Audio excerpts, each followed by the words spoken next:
Que les dieux bénissent la République. Messieurs, mesdames, chers croyants et non-croyants, bonsoir. L'édition d'aujourd'hui sera consacrée à la question athée. Faut-il élargir les droits et les libertés de nos citoyens athées? C'est une question qui fait débat pour nos candidats à la présidentielle. On remarque non seulement l'apparition de sites de rencontres pour non-croyants, mais aussi des revendications comme la possibilité d'avoir des repas non religieux dans les écoles. Beaucoup font d'ailleurs le rapprochement entre ces exigences religieuses et la fin de la guerre du Golfe, où nos troupes alliées ont vaincu le terrorisme athée. Cependant, comme le président l'a précisé lors de son dernier discours, ne faisons pas l'amalgame entre les terroristes et nos citoyens athées. Nous rappelons à nos téléspectateurs que notre République religieuse tente actuellement de repousser hors de nos frontières les terroristes non-croyants infiltrés dans nos provinces. Et tout de suite, nous allons marquer une courte page de publicité et nous reviendrons dans un instant. Chers croyants non-croyants, flash info spécial. Robert Lebrun et sa famille ont été assassinés. Le président du parti d'extrême droite Nation et Liberté, candidat aux élections présidentielles, a été retrouvé à son domicile, abattu de 2 balles dans la tête. Avec des sondages records, Robert Lebrun était le rival le plus ardent du président de la République. Ces meurtres interviennent lors d'une campagne présidentielle. Bonsoir. Marquée par C'est bon. Vous avez eu ce que vous vouliez? En effet. Joli travail, comme d'habitude. C'est quoi la suite? On va attendre que les choses se tassent. Rendez-vous dans 5 jours à l'aéroport de Roussani. Je vous donnerai mes instructions une fois là-bas. L'argent sera sur votre compte demain matin. Tout à fait, Alice. Et nous rappelons à nos téléspectateurs que nous passons en mode Flash Info spécial. Vous pourrez retrouver en direct les dernières informations sur ce meurtre. Restez connectés, vous serez informés. Nous sommes actuellement en contact avec Milos, notre reporter sur place, qui se trouve à proximité de la maison familiale des Lebrun, où, vous le savez, il y a eu quelques altercations suite à cette affaire de meurtre. Milos, vous êtes sur le terrain. Pouvez-vous nous dire s'il y a eu un début de retour au calme? Oui Christophe, je suis actuellement devant la maison de Robert Lebrun. La police a dû évacuer des militants de Nation et Liberté qui ont essayé d'entrer dans la maison de leur leader décédé. Le quartier est sous haute surveillance suite aux échauffourées qui ont éclaté entre l'extrême droite et les militants de gauche. Certains membres de Nation et Liberté sont persuadés que le meurtre de Robert Lebrun a été financé et organisé par leurs adversaires de gauche. Les théories du complot commencent aussi à être évoquées sur différents réseaux sociaux extrémistes. Milos, les forces de police ont-elles d'ores et déjà des pistes d'identification du meurtrier? Alors pour l'instant, peu d'informations ont filtré, si ce n'est qu'un scooter aurait été entendu aux alentours de la résidence de Robert Lebrun quelques minutes après les coups de feu. Ce serait vraisemblablement le véhicule du suspect. Merci pour ces précisions, Milos.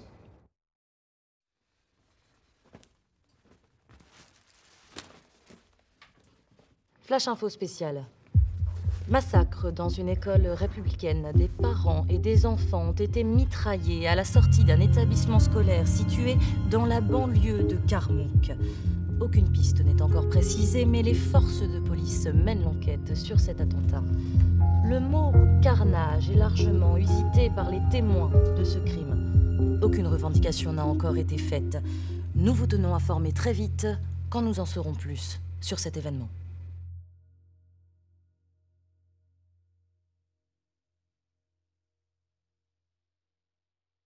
Une nouvelle piste sur la tuerie de l'école républicaine. Les meurtres auraient été commis par un homme cagoulé en scooter, le même mode opératoire que pour l'assassinat de Robert Lebrun. Et oui, Inès, d'ailleurs, nous allons laisser la parole au président de la République qui va s'adresser à nos compatriotes. Mes chers compatriotes, l'heure est grave. Si grave que je somme chaque candidat de mettre les élections présidentielles entre parenthèses et de rester digne durant cette épreuve à laquelle est confrontée notre République. Aujourd'hui, l'impardonnable a été commis. Des enfants, des parents, mais aussi des membres du corps enseignant ont été tués. Notre République a été touchée en sa base, l'éducation. Au-delà de cette valeur fondamentale, on s'est attaqué à nos enfants, à notre chair, à notre sang. L'innocence a été salie par un assassin aussi lâche que cruel. Tous les moyens sont mis en œuvre pour retrouver le responsable de ce crime inqualifiable. Toutes les forces républicaines de sécurité sont en alerte pour retrouver cet assassin.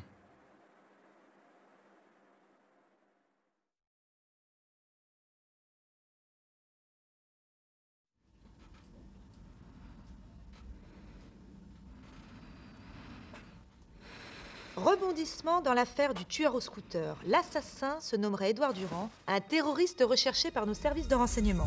Il est responsable du meurtre de Robert Lebrun, mais aussi de la tuerie de l'école primaire. Claire, vous êtes juste devant l'appartement où est retranché le tueur. Pouvez-vous nous faire un bref point sur la situation? Oui, Stéphane. Je suis actuellement près de l'appartement où le terroriste s'est réfugié. Les forces de police sont en train de mettre en place des négociations. Je vais de ce pas voir le commandant Slimane qui a organisé l'opération. Bonjour Edouard, comment allez-vous? C'est quoi cette merde? Qu'est-ce que vous avez foutu? Calmez-vous Edouard, vous me semblez un peu nerveux. Nerveux? Vous me prenez pour un con? Le politicard devait crever, c'est ce qui était convenu. Là, on raconte que j'ai flingué des gosses. C'est quoi ce bordel? Oui, je sais Edouard, mais la situation l'impose. Vous avez vu les sondages? Le président doit être réélu. Enculé, vous m'avez impliqué dans cette merde.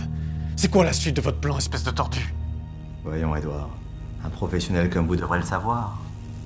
Bonne chance Edouard, c'était un plaisir de travailler avec vous. Actuellement, nous savons qu'il est armé et très dangereux. Il a même dit être prêt à faire exploser l'immeuble. Les habitants ont été évacués. Édouard Durand correspondrait au profil des terroristes kamikazes. Il est donc imprévisible. Mais nos spécialistes s'occupent de la situation. Merci, commandant. Vous voyez, Stéphane, comme nous l'a dit le commandant Slimane, les habitants sont en sécurité. Il n'est pas encore question de déployer les forces armées. Pour cette nouvelle émission de débat d'experts, nous accueillons Jacques Hassani, athéologue, spécialiste du contre-terrorisme et professeur à l'École nationale républicaine et indépendante. Auteur de nombreux ouvrages, dont notamment « Faut-il avoir peur des non-croyants ?», « Athéisme et religion, le choc des civilisations » ou encore « Laïcité, zone de danger ». Nous sommes face à une immigration étrangère qui a des coutumes agnostiques, laïques, voire athées. Il est donc naturel que ces ressortissants ne s'adaptent pas à notre république religieuse. Ces gens ne sont pas du même monde que nous. Ils s'accrochent à des coutumes ancestrales et refusent de s'intégrer à notre civilisation moderne. Alors écoutez, je vous arrête tout de suite. Ce jeune homme est né sur notre territoire, donc même s'il est issu d'une famille étrangère, il fait partie intégrante de notre République. Perso, je le connaissais pas.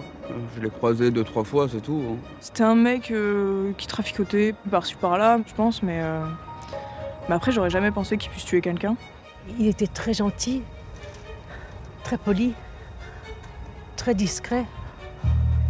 J'espère qu'il va pas mourir quand même. Après, je savais qu'il était non-croyant, mais je pensais pas...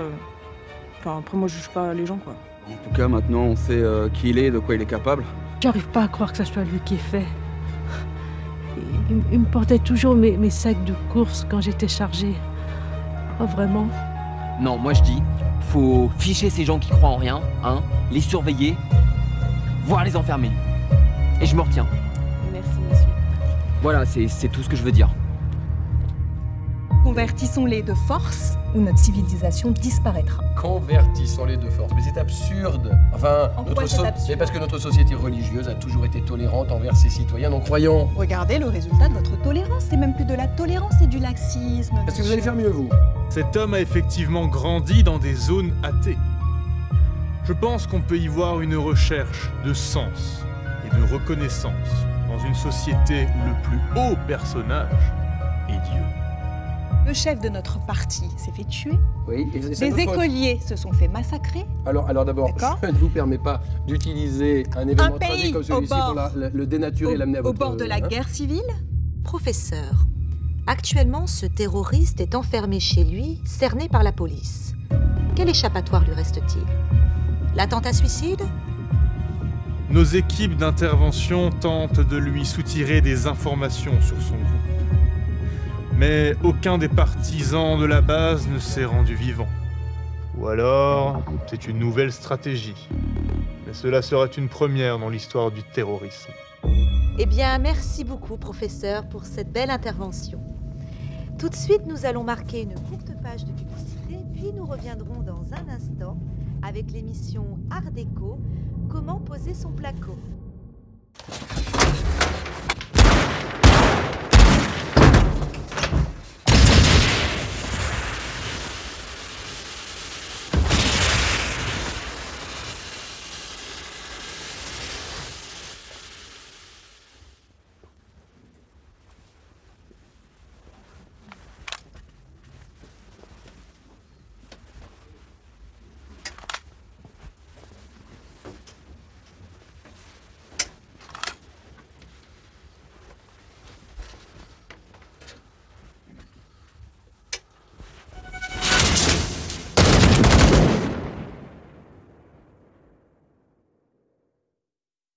L'assaut du commando s'est conclu par la mort d'Édouard Durand. L'équipe d'intervention l'a neutralisé lors d'une ultime attaque où les policiers ont usé de la légitime défense.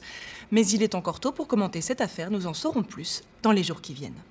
Politiquement, la donne peut-elle changer, Christophe ? Assurément, Inès, on peut dire que c'est une étape marquante pour le président de la République. Les sondages indiquent qu'il est monté à 67%. C'est un état de grâce qui semble lui ouvrir la voie à une réélection que beaucoup jugeaient impossible jusqu'à la résolution de cette affaire. Et comme on pouvait s'y attendre, les extrémistes n'ont pas hésité à faire circuler des théories du complot sur les réseaux sociaux. Ah, on me signale en direct que le président va s'exprimer sur le dénouement de ce drame qui fut sans doute un cauchemar pour nos compatriotes ainsi que pour nous-mêmes. Mes chers compatriotes, le terroriste Édouard Durand a été neutralisé suite à l'intervention de nos forces armées. C'est la fin d'un long cauchemar pour nos compatriotes et pour notre pays. Nous avons pu démontrer que la République était suffisamment forte pour résister à toute intimidation et pour envoyer tous les coups que des êtres mal intentionnés pourraient asséner à notre peuple. Nous devons cependant rester vigilants. Il faut donc remonter aux origines de ce mal et éliminer l'organisation à la base de cette folie meurtrière. Notre pays sera donc en état d'alerte permanent. Je tiens à vous annoncer que Jacques Sady, ministre de l'Intérieur et de la Surveillance, sera maintenant mon conseiller spécial. Il était l'homme de la situation dans cette affaire, car il a permis la localisation et l'élimination de ce monstre. Avec mes remerciements, Monsieur le Président. Soyons forts. Ces démons sont parmi nous. Il nous faut les débusquer, les arrêter et les éliminer. Aidez-moi. Aidez la République. Que nos dieux nous accompagnent.